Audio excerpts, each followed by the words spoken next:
Hey y'all, welcome to the Standing on Business podcast, where ambition meets action. From career moves to life lessons, our podcast is dedicated to supporting you as you navigate both the personal and professional growth journey. Ultimately giving you the confidence to always stand in your truth. Hi everybody, welcome back to the Standing on Business podcast. I'm your co-host Amari. And I'm Bianca. And this week, in honor of spooky season, we decided to get into something a little bit scarier than ghosts, ghouls, or haunted houses. Baby, we're talking about where careers go to die. Oh my gosh. Dun, dun, dun. No, but seriously, Bianca and I have seen practically everything. We've seen it all. Whether it was talented people who didn't know the rules or if they ignored the red flags. It's something about when you see someone that is great and has so much potential and you see their career trajectory kind of stall out or worse, just kind of be over. I know. We've seen those people just like they on it. And then they just like become a ghost. Yeah, a figment of our imagination, a product of the past. Yeah, no, I think we've seen people that like launch businesses and because they didn't quite know the rules, spoken and unspoken, they were out there, whether it was ghosting clients or burning bridges, I know. The motion slowed up. It was crickets. I know. And so, No, this is definitely an important topic. And we're definitely going to break down what to do and don't do to avoid the corporate or entrepreneurial graveyard as we talk about spooky season. So today we're going to talk about the common career killers we've seen, the untold rules that nobody teaches you, that's important. So, girl, have your pen and paper, your note app, whatever ready. Please. So we're also going to talk about how to recover and then how to build a career with real staying power. Because like we always say, we are always standing on business. And we're going to make sure y'all are standing on business as well. 100%. And I think, too, just a disclaimer, this is not coming from a judgmental space, but it's coming from a place of like, there have been times where Bianca and I have had to resurrect our careers or our, reputations in different ways. And so this isn't just coming from a place of like telling people what not to do. It's giving you the game on how we've had to make our own personal comebacks through certain situations. So. Correct. We always say this podcast is what we wish we had. Yeah. Yeah. So, it's that season. So pour up your pumpkin spice if you're into that. Light a candle. And let's get into some of these career horror stories. I'm ready. So that you can try to keep your career alive and thriving. So if you're ready, I think there's no better way than to kick off with a trip to the career graveyard. It's a segment we came up with, which basically, we just want to highlight some of the silent killers and the mistakes that can creep in when you're too comfortable or careless or clueless in the landscape that you're in. And so whether you're climbing the corporate ladder or building your own business, we just wanted to share a few moves that could hurt you and haunt you for years if you're not careful. So let's name them, claim them, and make sure they don't claim you. So I would say maybe we should break it into two different versions of pitfalls. Okay. So corporate versus entrepreneurial for sure, because I think those are two different things. Yes. Like there's two different types of buckets of like, we talked about it in a previous episode of like being bold might be really great. Like I think that being bold in corporate might do you more favors than like being bold in entrepreneurship, but that's circumstantial. Right. It could go back and forth. It could go never either know. way. Yeah. So Bianca, what would you say is like your top few corporate pitfalls that are like in the graveyard? Like if you had to give a tombstone to three things, what are three like dead no's that you feel like fall into the corporate bucket? The corporate bucket? Yeah. Oh, we're about to get into it. Yeah, let's get into it, baby. Burning bridges with leadership. That's one. This should have been a drinking game, honestly. Because I can take a sip for that. Right. Look, I'll drink to that. Yeah. I don't know. I would also say not knowing office politics, because definitely it's just like not knowing the culture. Every place is different. Yeah. And you gotta know which person you could maybe kiki with and maybe a person that you can't. And you have to really just, hi, how are you? Yeah. Yeah. I think that's important too, because people oftentimes I don't think are even aware of culture. Like I think people think like, oh, I'm in X, Y, and Z industry. And so there's a blanket expectation of what that should look like. And that's not necessarily true. Like I've worked in a lot of different landscapes from like Atlanta to New Orleans to New York, even just the North and South component, very different. Correct. And so like the way that I would show up in certain settings, you wouldn't be the way that I would necessarily need to in others. Like I feel like being up north, there's a lot of like diversity and openness. Like everyone's gonna give you their opinion. You definitely talk about this. Yeah, like, and I appreciate that. Like I think that, and I talk about this a lot of like being rooted in the right environment matters a lot. Because the way that you can speak in certain rooms or certain cultures, like even across the same type of people. So like for us, we're in healthcare. It might still be a meeting with like C-suite leadership and like physicians and nurses, but the things that I feel like I could be more open and honest and transparent about in somewhere like a New York is going to feel different than an Atlanta and definitely a Louisiana. It's just different. That's a gem. Like knowing what room you're in and knowing, and this is corporate culture is toxic, y'all. It can be. So it can be. Allegedly. It can be. And so it's like, it is something, sometimes you got to just know what room you're in. And know what not to say. Maybe you could say it to your friend, your coworker, but like Amari said, sometimes you might not say it to that, and that goes in the first one. You might not say it to that senior leader and in honestly, that room. I think that kind of leads into my dead no is like, don't gossip. Don't get caught up in gossip, drama, like on any level. Because honestly, to me, no one at work is your friend. Like you can be friendly with people at work. And like we've talked about this in the past of like if you have a mentor or a colleague or something like that, like a peer level, somebody that like it's a connection professionally. I feel like that can grow into friendship of like, okay, like maybe I can go to happy hour with you, you know, and once I turn my badge around and I clock out of here and I leave this place metaphorically or, you know, in thought.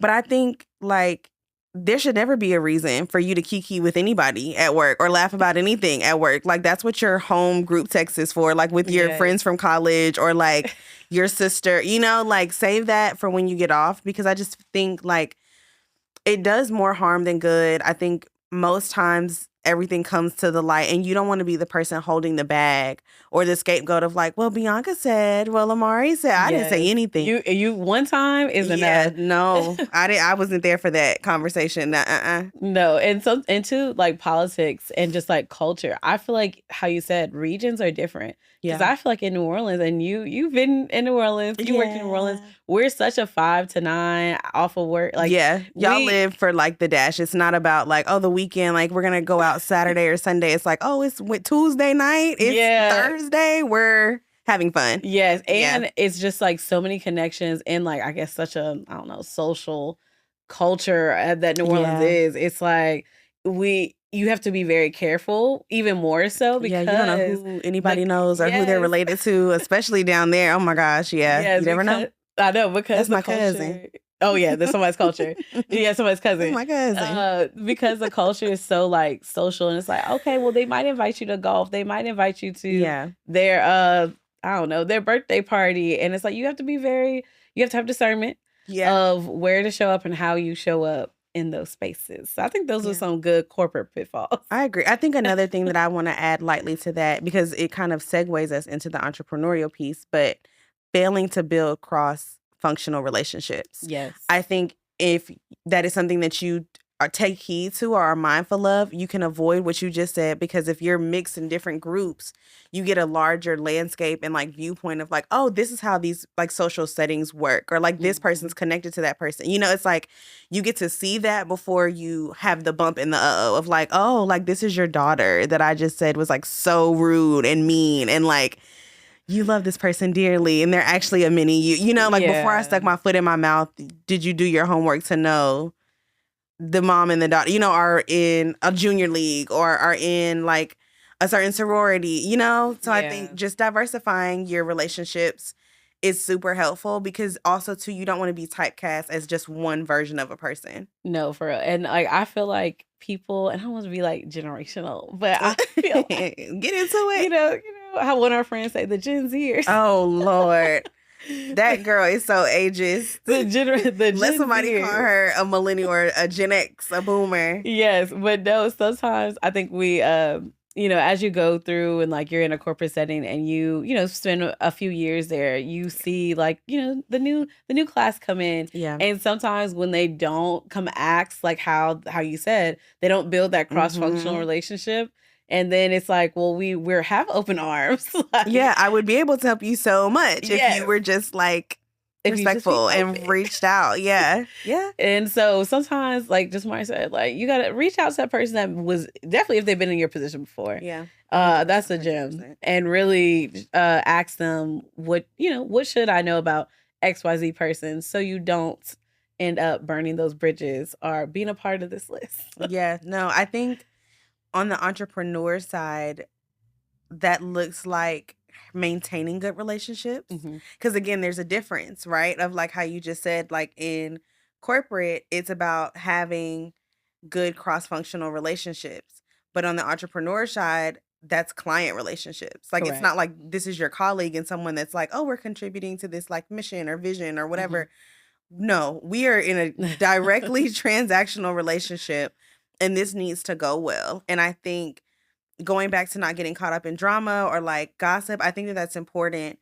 But I think another thing with client relationships is quite the opposite, where you drop communication completely. Yes, because we've been in situations before where like we're trying to connect with someone and it's like, I haven't talked to you in a week or 2 weeks, and it's like, hey, I need something from you. Like, yeah, we're cool, or we're in business, or we're working on a project together, but like you just kind of dropped this for X amount of time, and we agreed that like we had a deadline. So like, what's going on? I know communication is so important, especially in the entrepreneurial space, because like everybody, especially if you're working with other creatives, entrepreneurs, their time is valuable as well. 100%. And we said being mindful of somebody's time. That's how you're showing respect, and that's how they want to do business with you. Yeah. And I think that's another thing is like people feel like because entrepreneurship is more informal, that it's not still a professional vibe or tone. And that's just not the case. Like, that's like a myth of entrepreneurship, of like you get to show up however you want to, because it's not a true 9 to 5. And yes, I think that there's leeway for sure in showing up as yourself, but there's still a certain expectation that I think benefits you when you adhere to it, as far as showing up, a certain way, or trying to, or maintaining professionalism of like, hey, there's a certain like baseline experience that I want you to have. I'm committed to that by way of communication, like you said, or, my turnaround time is amazing. Like, I'm keeping you plugged into like all the new updates about what's going on with the process. So I don't know. I think that helps. I think it also helps with reputation management. I'm about to get into I was going to say, you definitely can speak more on that than I could, but like, that's one of those things of like, before you even step into a room, your reputation precedes you. Always, because you never know. And we talked about this in previous episodes of just like people who may be your sponsors that you don't even know. They're going to speak. Like, when you have a great reputation, people are going to speak your names into rooms and at tables that you only hope to be at, but you never know. Your name's already there. So your seat's already made for you. Yeah. And so like I've seen that just with, and I feel like, going corporate, then entrepreneur, like those skills that I learned in corporate, I take with me, but I have to realize that not everybody has come from a corporate background, and we'll talk. That good old. No, everybody doesn't have that experience. No, not at all. And I feel like once we get into just like some things that we wish we had known, I have to give grace sometimes where people don't know. They really don't. And I have to, sometimes you do have to teach people, but reputation in any setting, whether you're corporate, entrepreneurial, creative, musician, whatever you claim yourself to be, reputation will always be your, like, what you should hold close to you and be very mindful of as you navigate your spaces. I think to that point too, if we're talking about, the ghost of one's past, I think the ultimate pitfall to me, and I think we've seen this on social media several times, where people go dig up like a person's previous digital footprint and they end up being canceled for something that like they don't necessarily even believe in current status. But the power of understanding your digital footprint is so important. And I say that as someone who is pretty recluse on social media. Yeah. I always say, like, your privacy is your protection. And in this, it is so true of like, let's say that you talked really bad about a brand or about a person and you did that publicly. Let's say in 5 years' time, you want to work with said brand or you have an opportunity and you may feel differently about it now. You've gotten to know the people behind, the media or whatever that may be, and you really enjoy it.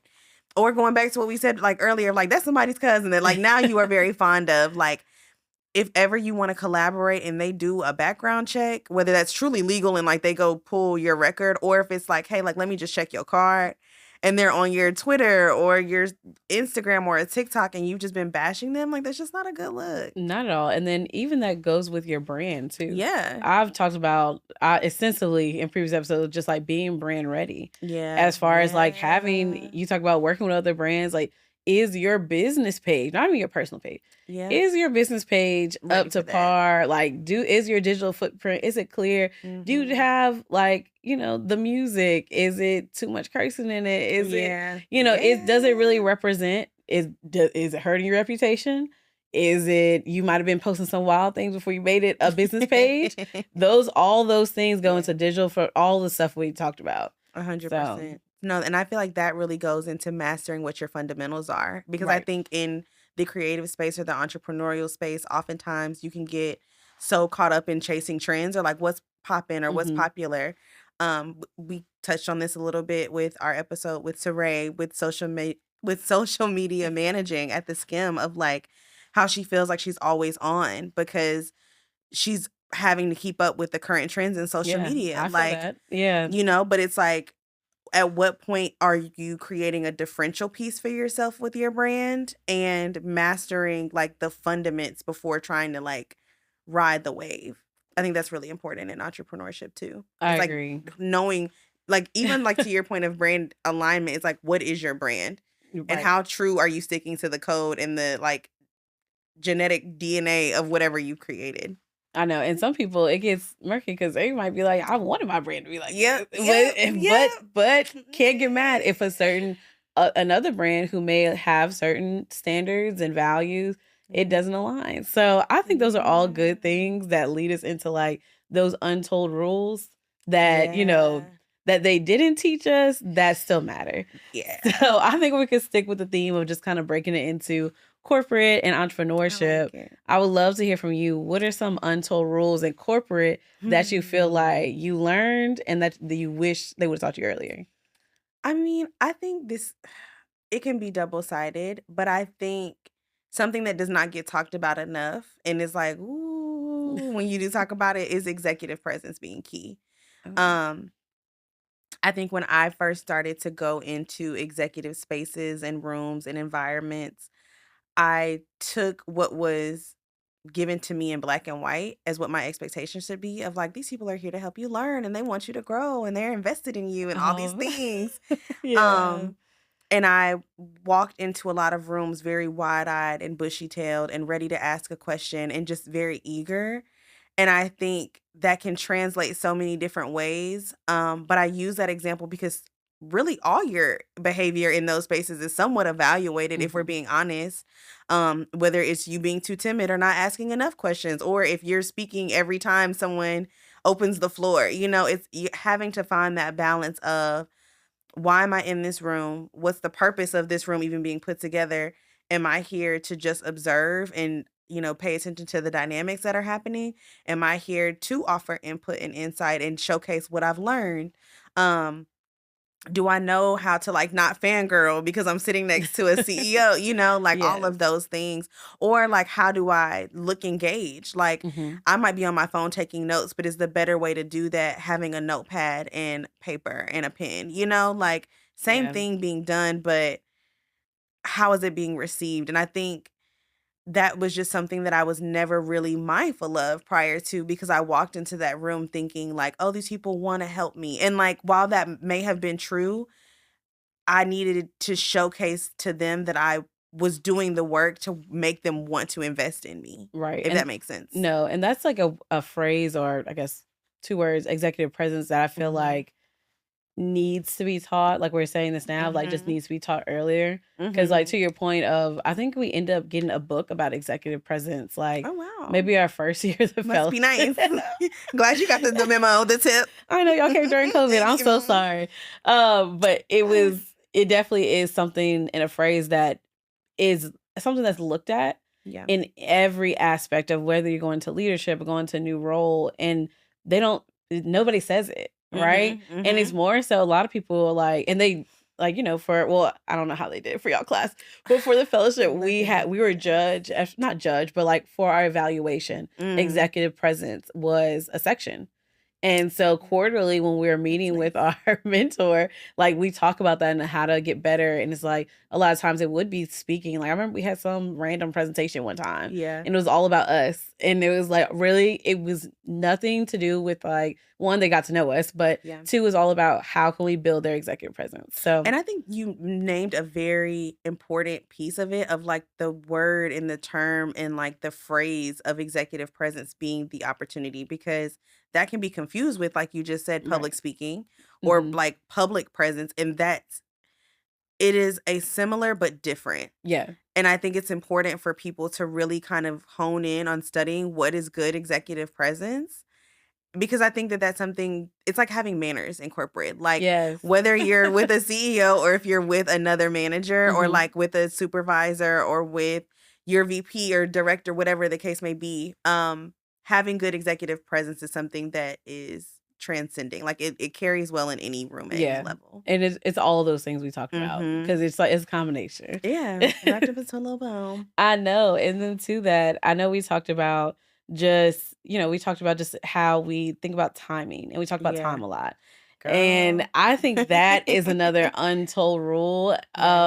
Is just like making sure like timing matters. And making sure you are asking things in the right time and in the right way. And it's just like, I feel like I've seen that be a pitfall or a downfall in a lot of times, like it's the group settings where people are like, they're not reading the room. No. And I have definitely had to learn that. I think that that's something like you really can't study that. It happens just with experience of like, oh, maybe I shouldn't have asked for a promotion when they just laid off 70,000 people. Yeah. Like, that's situational awareness. Maybe you shouldn't do that. And I know that you need the newest game console system or for your rent to be paid. Like, I get that you have needs and things, but cultural awareness and social sensitivity is definitely important. And I think we talked about this of just knowing your organization's culture. Like, even for you and I, we talk about this all the time and it's so funny. But another like untold rule is like your response time. Yes, your communication. Your communication and closed loop communication of like, hey, does everybody who needed to be aware of this thing, this update or this message, are they all aware? Because no one's going to tell you to do that of like, oh, make sure that like this goes to this person, that person. It should be something that you kind of know to connect the dots on. But even the timeliness of that, of like, it's Friday at 4:30. Is it just going to get buried in emails if I send it now? Or should I wait until Monday morning when it's fresh? Everyone has come back off the weekend. It's like something that they know that they need. It's urgent. And then also weighing the balance of like, can this wait till next week? Correct. And I feel like that's a balance. And like, there's some company cultures where you can email on the weekend and it's fine. And they may or not expect you to answer, but it's okay. But then some it's like, no, don't email after a certain time. It's seen as disrespectful. Yeah, it's seen as disrespectful. Yeah. But also, like, I feel like that's corporate, but then also, when we talk about entrepreneurs and emails, you know how I feel. You know this is a hot button for me. It is. I can see it. Coming from a corporate setting, and it will transition us into just untold rules in entrepreneurship. Yeah. It's just like, I've noticed that I'm good at like the email etiquette and like following up just because that's what I'm used to. Like, it's kind of in corporate, it's like you have somebody that's like, all right, and when you get your eval, it's like, did you communicate well? Like you're being evaluated on it. But in entrepreneurship, exampple too of like on March 3rd of 2017, you did X, Y, and Z. Fix it. They'll print out the emails. Yeah, literally. But you don't have that in entrepreneurship. You got to do it for yourself. Yeah, you have to do it for yourself. And then I've noticed working with different businesses, it's like, it's even hard to just contact one person, especially our small businesses. Like if you have a small business, like, and we talk about brand readiness, at least make sure your working email is in your bio on your website, because you may be missing out on opportunities just because you are not even yourself setting up those proper communication channels for people to reach out to you. So I just want to transition us into that a little bit, into entrepreneurship, but also use the email etiquette could go both ways. No, I love that, because I think there's so many things in entrepreneurship, and it's hard because there's so many things, because it's almost like it's unregulated. Yes. Like you can give easy, like high level examples for corporate, but for entrepreneurship, it's so vast. So I would say, I think something that I'm learning as a pitfall, because I've experienced it a few times, but it's a new thing that I'm learning, because we talk so much about open communication and dialogue and making connection in community. I'm actually learning, how do you protect intellectual property? Right. And as you continue to grow and scale, and you have all these like ideas that you're really excited about, and you think that you're making these genuine connections, like, at what point do you stop giving all the details to what those ideas are, or the plan and the blueprint, and you kind of keep it high level? Or like, you don't say anything until it's completely ready. Like I think of like, and I say this all the time, but I love Beyonce. I think of like Beyonce and her trilogy album of like, there's so much speculation now for Act 3, and people are like, oh, it's going to come out in May of next year or this time, like, based on the track record. But prior to that, like, she had a plan of like, I only have certain people knowing what's going on. Right. When you need to know, it's going to drop when it needs to drop, and you're going to enjoy the experience up until then. Because imagine, like, I think even with like Sacred hair care products, I saw something recently online where like other hair care lines are now taking the design of the bottle for Sacred. Like, and it's just like, again, going into like that trend talk of like, okay, like that brand scaling, and like not even scaling, but like the, I guess, brand fluidity, when like people are like, oh, this is a trend, let me hop on this. Yes, it's you can be victim to that. Yeah, I could speak to that a lot when it comes to especially social media. Social, it's tricky. I would say for me with social media, I see it firsthand. Unfortunately, there are some things that it's like you really can't, I guess, like trademark and like people don't realize that sometimes. Yeah. Like sometimes the trends on social media per se, like an actual like, it's a big topic of like, can you trademark a dance? Right? We see this on like, we've seen like so many TikToks. Oh, my baby. Can you trademark a dance? Like because like you've seen those dances go from TikTok to like the NBA games, or like it becomes super like wide mainstream. It's like a pop culture trend. Or like the fight night, or I don't know what the games are, but they'll take the dances from TikTok and put it in the games. And like, can you do that? Can you do that? And technically, a lot of them, I mean, there's a lot looser laws, and people don't realize when it comes to a lot of the new things we have. AI, social media, those laws, people don't realize. People just think laws just appear. But like, no, it's actually a construct. And like people had to put in like the I'm just a bill. We had to go through a cycle of things to get this instated. Right. And it's just like with all this new technology and like new findings, it's just like not up to par. So everybody should take time and just really educate themselves when it comes to that. I would say some things, just a little gems, and then we'll definitely talk about some more untold rules. Some gems that I just say of like, make sure your handles, get all your handles from social media. Get your domain, like stuff like that. Sometimes it's just like, just simple things for you to just like do when it comes to your intellectual property. Ownership is super important. And I think like that's such a good tip that you say, because you did it for us with this business. And I actually had people reach out to us of like, oh, like actually I want to use this name. And it's like, nope, I already got the tag. I got it on Twitter, got it on Instagram, got it on TikTok, got it on everything. Like, no, sorry. Even though I may not have brought whatever my idea was to life at that point in time, I had already set up kind of like the pillars that needed to be there to support it in its sustainability and in its longevity of like, okay, like I already have all the accounts. They're just ready for me to like upload and press send. No.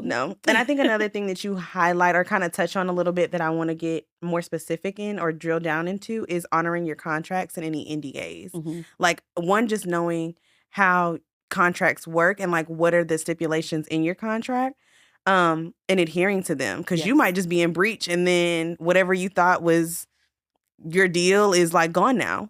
No, and I'm very like particular when it comes to stuff like that. Even working through contracts that have a lot of deliverables, you have to make sure line item by line item you are checking it off, and then have evidence that you have checked it off. Yeah. Whether they want it or not, you never know when they're going to come back.